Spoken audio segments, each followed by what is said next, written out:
It's awesome sauce. This is our new faucet. And so it's freeze proof. What happens is when you push this thing in there, the connection's made just like that.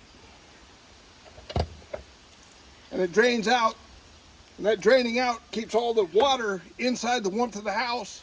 So in the wintertime, we don't have to have these big styrofoam, ugly covers. I wanted to use a curse word in the middle there, but I resisted.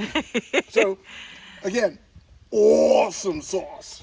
Now hook it up with the hose. Hook it up with the hose? Yep. That'll make a difference. Here we go.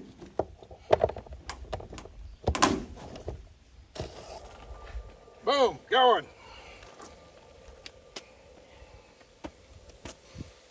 We got water in the hose now, huh?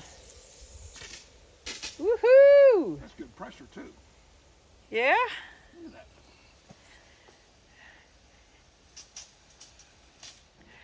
Pretty cool. Nice. And then we got to turn it off at the little knobby knob. Turn it off the knob, or you can just unplug it. Oh, wow. So we didn't actually have to have this. There's another one here. Uh-huh. This one's straight pipe. You put it on the hose, Right. and you leave it on the hose. Uh-huh. And then when you want to use it, you just, well, I gotta get out of the way because it's gonna come out. You're You fine. just plug it in. Oh, wow. That's pretty cool. Yep. So what is this? Awesome sauce.